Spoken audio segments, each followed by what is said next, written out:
Hi, my name is Jeff Pagano, and welcome to the Harpin On Rugby podcast. Joining me this week is someone back for cap number 17. Welcome back to Mr. Hugo Gordon. Thanks, Jeff. Really looking forward to talking about this one. Absolutely. Considering your cap number 16 was just before the France game.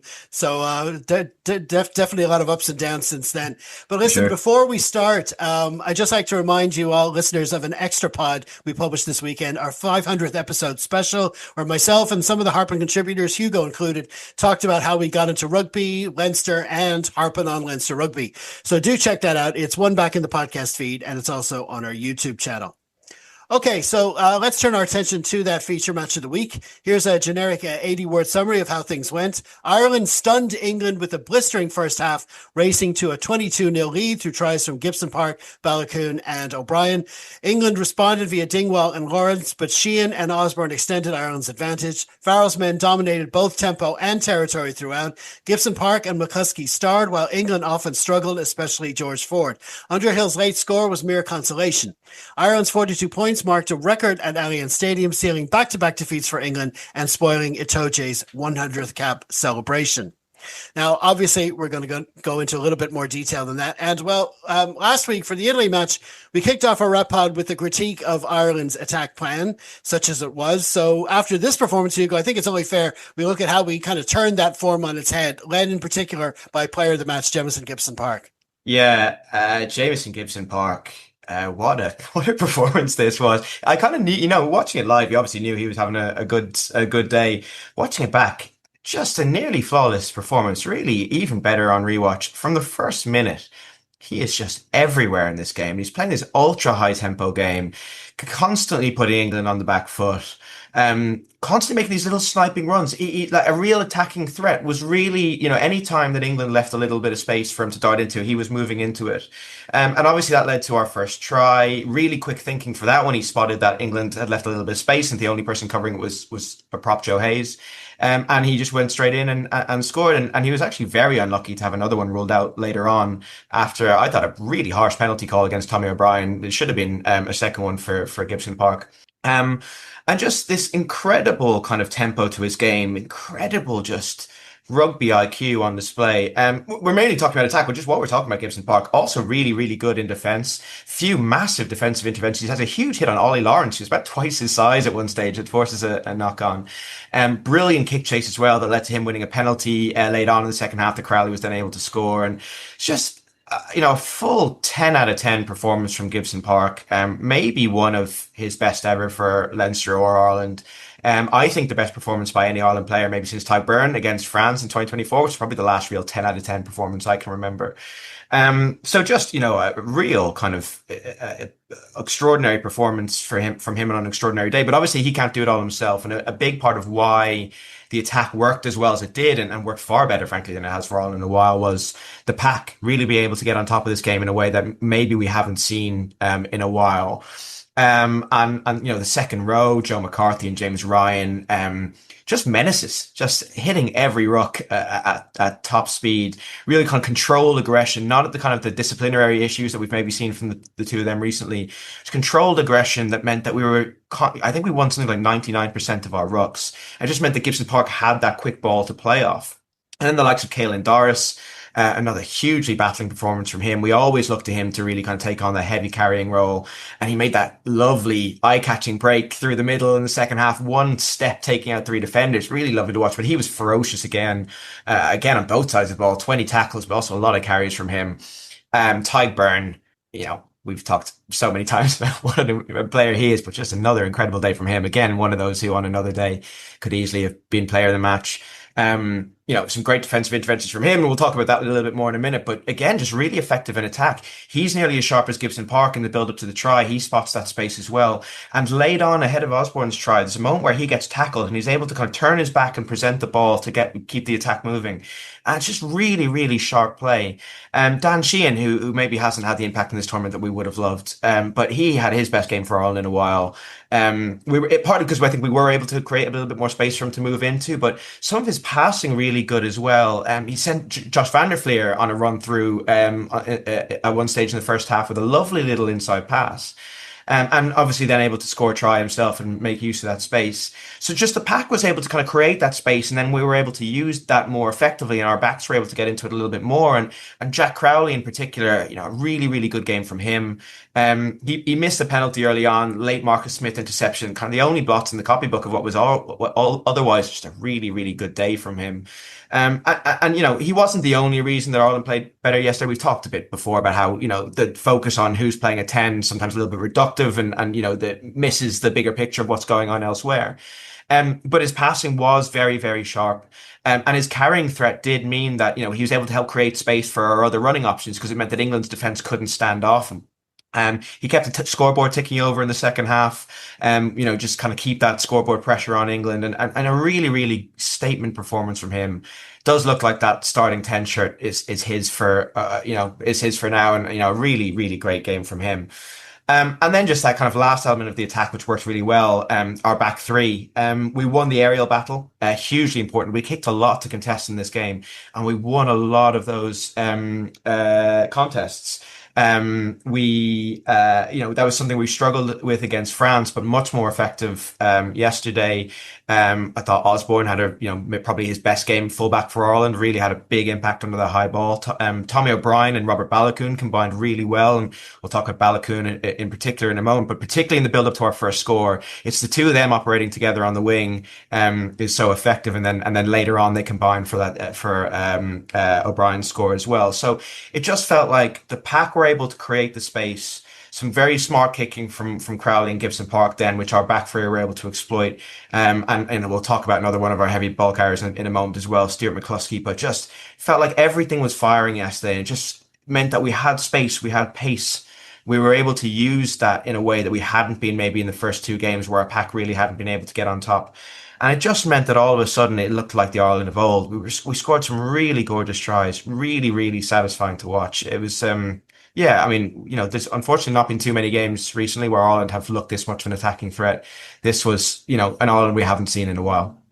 Yeah, absolutely. I mean, it was such a contrast to the previous two performances. I mean, we looked at what happened in Paris, in that we got involved in a kicking battle that we were just losing, mostly because the kicks weren't accurate. The kicks were going too far, and you can't do that against France. And I think it's that level. I think that general theme of the players not doing what we expect of them. I mean, you said it several times in that piece, rightly so, that the likes of Joe McCarthy, Dan Sheehan, Josh van der Fleer as well, haven't been performing to the levels that we expect if we're going to be beating teams above us in the rankings and winning championships and triple crowns and stuff like that. That wasn't happening. And on Saturday, it did happen. We got those levels, and it did make it easier for Jamison Gibson Park when the ball was presented for him a lot quicker. But still, he is that kind of player. He's that lock picker in the 22. That try is a classic example of him. We have possession in the 22, but you've got a defense that you need to break down. But he's the guy who can find that extra bit of space, or take a quick tap, or make something happen that'll do it. And on that first try as well, Gibson Park, obviously he was quickest to the ball, and like you say, getting the ball to him as well from the penalty. But the lead up to that as well, we were talking about our scrums going into the game. That move actually initiated with the scrum around, I think it was the halfway line. I think it was just in our own half. And the progress of the ball from there, I think Tommy O'Brien was just on the pitch. He linked up with Balakoon like they've been playing together all their lives.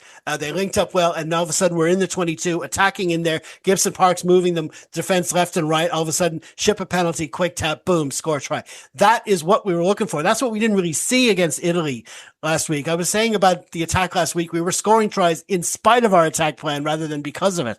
And this was, you don't really expect a complete the exact opposite to happen a week later. I don't want to be unfair. We were banging on about Gibson Park, and it was Casey playing last week. But like you say, it wasn't just about him. He needed the other players around him, the 1 to 8 in the pack, and Crowley as well, and the back three as well contributing. But obviously, he's the link man between them, and he's the guy to get the job done. So it was really impressive all around.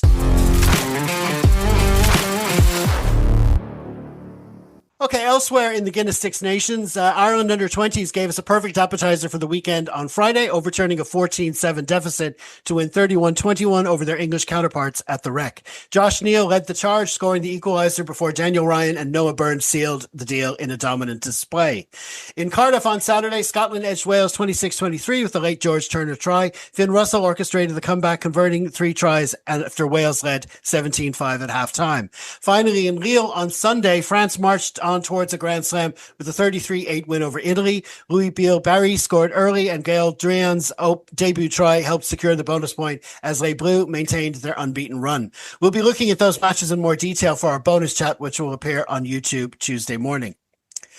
But now we must return to Twickenham. And while we spent a lot of time harping on our attack, it wasn't all about that. We did have to defend at times as well, Hugo. Yeah, and the defense really was largely excellent. And, it's something that's maybe been a little bit up and down with Ireland in recent performances, and certainly looked quite poor against France, maybe a little bit improved against Italy. But just a really, really good day defensively yesterday as well. A few missed tackles, a few spells when we were losing the collisions and giving up a bit of ground. Particularly kind of early in the first half and late on in the second half. But by and large, in the 22, we were a brick wall. England had plenty of chances in this game. We'll talk about what they did wrong a bit later on, but time and time again, they got into good scoring positions and we stopped them. Some of that was due to poor England play, but a lot of it was just really, really effective defensive work. Gary Ringrose had his best game for Ireland in a while. He's had a bit of an indifferent tournament, but he was really putting himself about in midfield. Stuart McCloskey alongside him, and we will definitely talk more about Stuart McCloskey in a moment, but huge defensive shifts in midfield, the two of them. And we just obliterated them at the breakdown. I mentioned Tadhg Beirne already. He had some massive defensive interventions points during this game. A crucial turnover on our line at one stage. A brilliant holding up of George Ford in the second half to win a maul as well. But in general, we just blew them away at ruck time.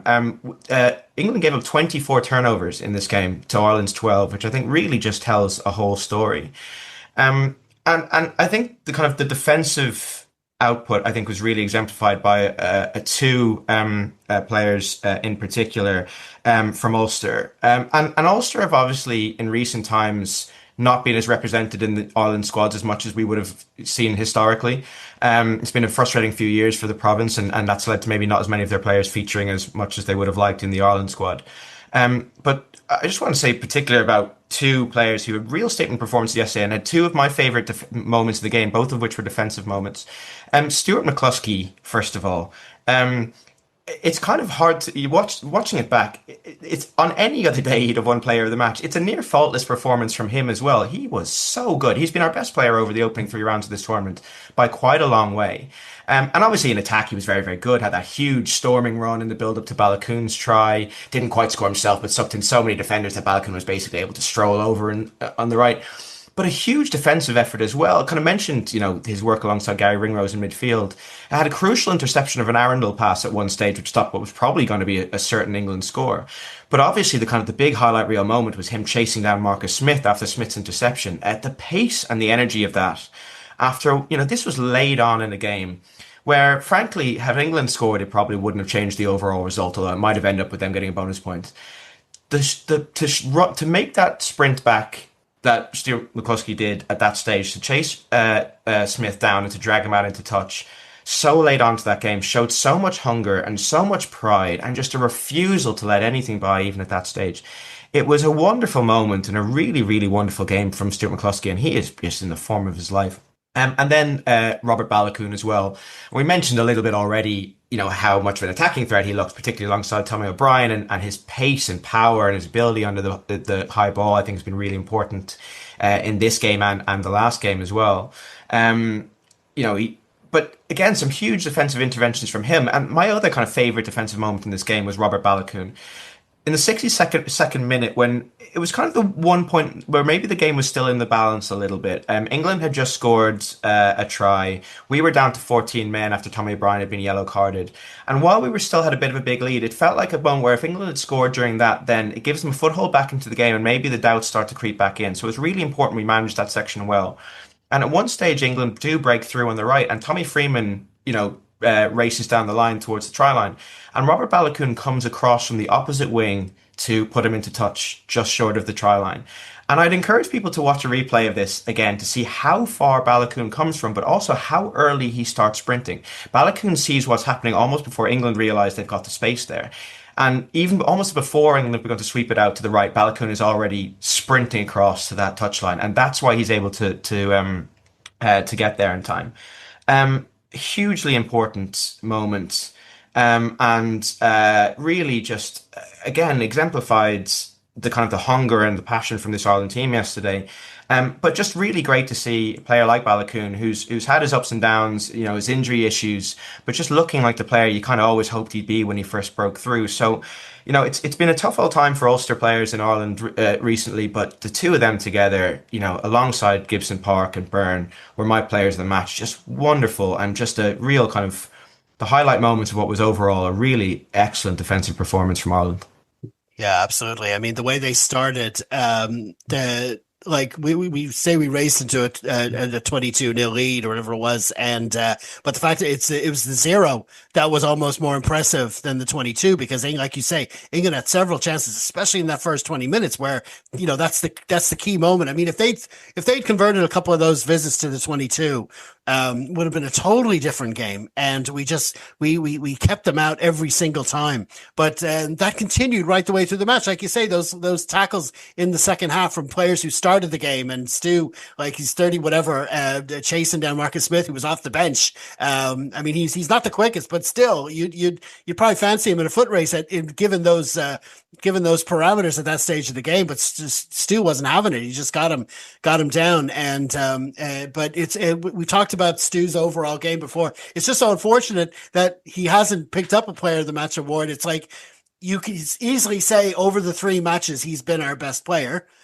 but in each individual game there might have been someone else more deserving of it on the day. It's how he's I said this before. It's how his whole shtick beforehand was the trucking it up in contact and getting it past the game line, which is amazing. But he needed to be more than that at test level. And my God, is he more than that? You spelled it all out. All the other things he does around the pitch, it's just he's undroppable at the moment. And but Ringrose alongside him as well. He's always been this. You don't see what it is he do because he reads the game so well. He's got such a great rugby brain. I've always said about Gary Ringrose, I think he could have played other positions. It's all about how he came up through the ranks when Sexton was there at 10. I think he could have played 10. I think they saw him at schools level and said, okay, this guy's going to be 13. This guy's coming up there, and he's come up and he's made it that position his own, especially on the defensive side. I think he anchors everything that goes around him on defense, and his reads, you don't often see it, but so many attacks break down because of his initial read slows it down. So that's an amazing achievement there. But it was the overall defense, like you said, that was able to stop them as well. And you wanted to talk as well about Jamie Osborne at fullback. Yeah, so Osborne, I've not always been convinced by Jamie Osborne at fullback, and while obviously Andy Farrell is a better at this job than I am, and spotted that potential really early. I've sometimes thought that it's not necessarily where we see Osborne most effectively used. I've always thought he's made a better centre. He was really a really potent player for Ireland, both yesterday and last week against Italy, and it just feels like it's all starting to click for him there. He brings a kind of a power, but also just a kind of a real shrewd attacking brain that actually we see from Hugo Keenan as well. And Keenan's also not necessarily the fastest fullback or the kind of the tallest fullback, but he's just got this kind of read of the game that's really effective, and his ability to kind of strike from deep is really effective. And actually, I think we've started to see that from Osborne a little bit. And Osborne is a little bit bigger and a little bit more powerful. So, it's a real, not having Keenan for this tournament has been a negative for sure, and we've missed him at times. But actually, it's also allowed Osborne to really kind of show what he can do. He was very effective under the high ball, very effective in attack. We actually shifted him to centre late on after Ringrose's injury when Frawley came on. And he was very effective from there, and kind of a lovely attacking line for his try as well. He actually does really well to get that ball down. He kind of is reaching over his head to put that ball down. Would have been very easy to spill it. So I think just, it's nice to see a kind of still a very young player just really kind of stepping up at this level, and I'm sure a very satisfying way to do it as well against England. Yeah, absolutely. I mean, when you look at how this game kind of transpired, I mean, we were pessimistic going into it, to say the least. I mean, after what happened like going into the tournament, we knew we had 3 matches, 3 weeks with no breaks, and two of those were the toughest matches of the tournament. There's always the toughest trips. Every second year, we must go to Paris and London, and we knew that we had that. But this year in particular, we knew that the French would be on top of the game, and we knew that England. At the start of the tournament, England had this long winning streak going, and they were improving since we last played them. So we knew it wouldn't be easy. But then the Scots did a number on them last week. But then we figured, well, listen, they're going to regroup. They're going to be in London in front of their home fans. All this kind of stuff. It's OJ's 100th game. It was all kind of leading up to it. Then we have our injuries, missing Keenan, Aki, Henshaw, Porter, McCarthy, Hansen, all of them. Conan drops out just before the kickoff. It was all pointing towards, things not exactly going our way, but still we had the players that were able to step up in those positions. And it shows that we've got depth. In a lot of those positions, these players come back, do not guarantee their spots at all. And Lowe dropped out in the middle of the game in the first half as well. But Tommy O'Brien came on the wrong wing for him, but just chucked it like a duck to water straight away. So it's heartening that we've got all these positions where we've got players maybe not would have been our first choice at the start of the year, but they can still put together a team performance like this. Yeah, massively. And I was not optimistic heading into this game. I thought winning was a possibility. I didn't think England looked particularly impressive against Scotland, but as you said, at Twickenham, a bit of a kind of you could have imagined them kind of rallying, and it's been a bit of a kind of a solemn mood, I think, amongst Ireland fans after the opening couple of weeks. And particularly then with Conan pulling out just before the game, and particularly when it's in a tournament where heavy carriers maybe haven't been able to get into it as much as we would have liked. The kind of the vibes were bad heading into this one, but what a statement it was. I mean, just. We'll come to talk in a bit about what England did wrong, but it was exactly the statement you needed from Ireland. It was just everything clicking, a real kind of, we talked, the hunger, the passion, but a real desire to prove a point, I think. And point proven, I mean, a record win at Twickenham, I didn't see that coming at all. Absolutely not. Well, let's look at the England side of the ball as well, because they were definitely below par. They never really clicked, but there's that. We can find the balance between to what extent were they poor, to what extent do we make them look poor? I mean, how do you see that panning out? Yeah, I mean, we'll talk about one thing they definitely did do well first, which was the scrum. The scrum had the upper hand throughout, and Ellis Genge in particular gave our tightheads, both Furlong and Bealham, a hell of a difficult day.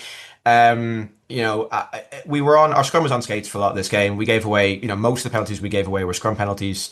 And we have had our injury issues in the front row, but it is an area of Irish weakness and England's strength, and England exploited that massively. But this game was proof that the old saying about, no scrum, no win isn't always true. It definitely makes it a lot harder to win. But if nothing else, if the only thing you have in the scrum is the scrum, then you're not going to win many games with that either. I thought Ireland were very good. Ireland, it's the best we've played in a long, long time. I thought England were incredibly poor, particularly after that opening kind of 10, 15 minutes where they didn't kind of get their way and then they just seemed to fall away. Having struggled with their aerial game against Scotland, and they kicked a lot against Scotland to very little effect, and they were actually criticised for not moving away from that approach as the game wore on. And maybe kind of stung by that, they did move away from that kick to contest game against us. They kicked less than half as much as we did. The likes of Arundel aren't necessarily great under the high ball, and maybe that was partly the reason why. But they struggled to impose themselves anywhere else either. Lots of possession at times, lots of rucks, but after that decent initial spell where they were able to create some space in midfield and kind of did cause us some threat early on, their pack was never able to get into the game at all. They had quite an unbalanced back row, I felt, which meant that they just lacked that power maybe, and which we were able to exploit. They selected Henry Pollock to start his first game for England. And I think he's an excellent player. I know he's a bit of a pantomime villain. I think he's a really, really good young player. But he put himself about, but for all that, I think his selection to start backfired. I think he's far more effective running against tired defenses than he is over the full 80. And England kind of they felt that they'd be able to overpower Ireland easily anyway, and they kind of stuck him out on the wing a lot, I think, to exploit his pace. But actually, it just meant that they were kind of felt that like their pack was just a little bit underpowered at times. He certainly didn't have the impact they really needed. Neither did Maro Itoje. His 100th cap. Maro Itoje has been in excellent form over the last couple of seasons. Again, a Lions captain. But he was pretty anonymous, was never really able to get into the game at all. And I think it just was kind of really showed that things weren't working for England. And in fact, it was so apparent so early on that what England were doing wasn't working, that both Luke Cowan-Dickie and Freddie Stewart were subbed off before half time. Luke Cowan-Dickie didn't even make it to the half-hour mark. The line-out was malfunctioning early on, but it felt like a bit of an admission at Borthwick that maybe they tactically got that wrong.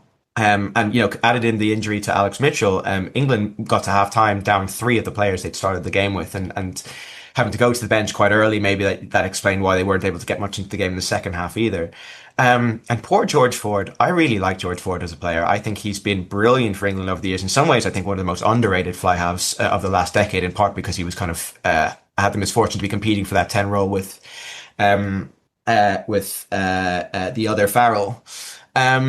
He had one of his worst performances in an England shirt on Saturday.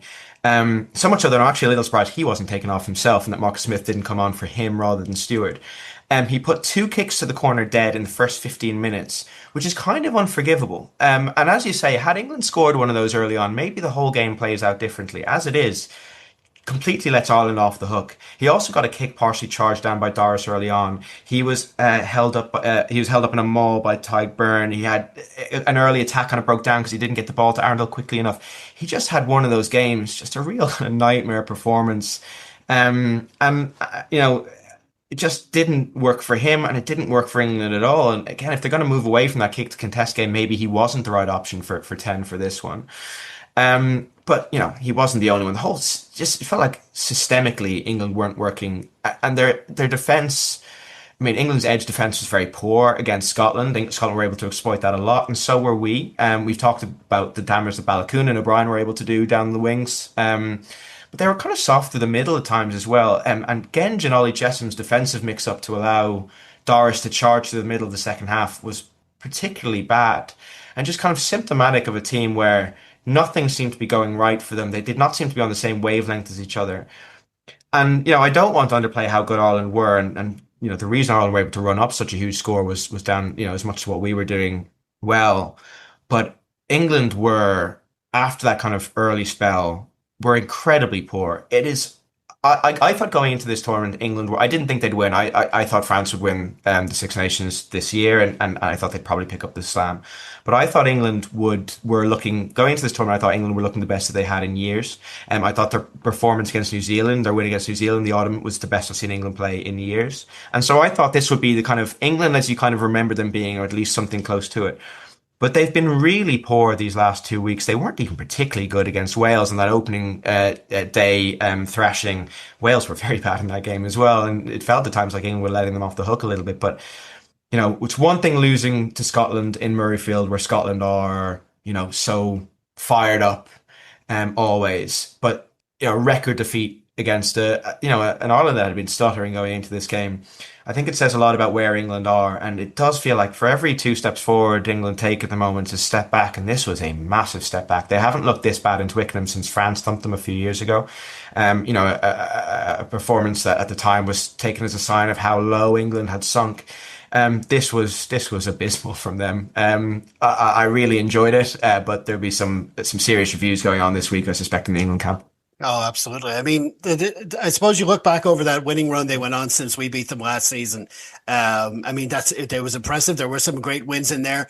You wonder if there was maybe a matchup with the Springboks in there. Would that win have been kept going? But it is what happens in rugby, especially at the very top. It happened to Ireland too. You go on a winning run, you win championships, you win things. There's a target on your back, and people work out ways to beat you. And you do have to sustain. You do have to be able to reinvent yourself as well. You can't get too cocky, maybe with your selections and stuff as well, I think. But like I say, we were kind of expecting sort of England dominance here, so maybe that's why they maybe felt that they could take some experimentation. Usually with coaches, usually I respect coaches who are willing to make, because it does take a set of balls to make those first half substitutions. Oh, it was a punchy couple of picks. Yeah, big time, because you're admitting that you got your initial selection wrong. You're admitting that the other team's plan is better and on top of you, but you're making changes when it needed to be changed, when you feel the game can be saved. It just turns out it was probably too late. And we had an answer to what they tried to counter with as well. But it was and I think the epicenter of their problems, I think, was George Ford on the day. I agree. He's a great player. He's gotten them some incredible wins over the years. Again, what we said earlier about the pack, to have a dominant pack ahead of you, setting you up for those game-winning drop goals, and that does help. But and they weren't getting that performance on Saturday, but still, to, like you say, to miss those kicks and to the corner. I mean, we had one ourselves last week, but this was just criminal in those first 15 minutes. One, not just one was bad enough, but two. But it was just it was. I won't say it was sad to see, because for us, like you say, we do enjoy it, but you do expect better of them, and they do have a lot of questions to answer before this tournament is out, and it's going to be a much I was right there with you. I expected France to win. I thought that the best we could hope for was third place, and I thought England would get that second spot. But listen, we'll definitely take it. I mean, the rest of the match, I think we've covered most of the points from the game. Of course, poor Andrea. PRG, the referee, pulled up in the first half. That wasn't easy. It wasn't easy, to have to hand it over to someone else. I thought, the refereeing, there's always some calls you wonder about. Like you said, there was one Tommy O'Brien jump, and there was a few, few bits and pieces during the game. There was one where, was it Stu McCluskey went on a counter ruck, and he went straight through, and he was allowed through, and then Doris followed him through and picked up the ball and was pinged, which I thought was strange. But still, it's like, that's getting nitpicky. Like, it didn't affect the game. Ireland were just overpowering. You had one stage in the second half, I think it was just after one of the tries, when England not only shipped a penalty, but mouthed the ref, got an extra 10. You just showed that they were just completely rattled and completely shaken. Now they did, towards the end, they did put in a decent effort to get that fourth try. But it was too little too late. And we defended right to the end to keep them out, thankfully. We were all saying in the WhatsApp group, oh, geez, I hope they don't get that fourth try now, because to let them away with the bonus, they don't deserve a bonus point. But we stuck it out right to the end. So, from start to finish, an amazing performance. And, I saw some complaints on the social medias where people are saying, well, why didn't they pick these players before, all this kind of stuff? It's like, my God, 24 hours. Can you not just enjoy the win? Just enjoy the win first and be happy for the record win at Twickenham. I don't get it. But we did have some good comments on our Facebook page as well. We had John O'Halloran, who said, I had Ireland by 3-7 max, and I was being very optimistic. I didn't see that level of performance coming. And then we had Craig Boyd as well. I actually know Craig very well. He's a proud Ulsterman. He said, great to prove the doubters wrong, including myself, he said. But he's very happy to see the Ulster players doing well also. Do you agree, or would you have said the same thing a different way? Well, if you want to get involved in the conversation, just head to our Facebook page at the Full-Time Whistle after Leinster and Ireland matches, and feel free to leave your thoughts. Okay, well, listen, we're going to leave it there for now. Many thanks to Hugo for joining us. I look forward to having you back on again soon. Thanks very much, Chef. No problem. And as ever, be sure to stay tuned to Harpin On Rugby on all the socials during the week, starting with our bonus chat posting on YouTube Tuesday, where, like I said, we'll be harping on the other matches this weekend. Then to our 80+ column, where we try to look at the wider rugby world. That posts every Wednesday over on Substack. In the meantime, stay safe, everyone. Slán.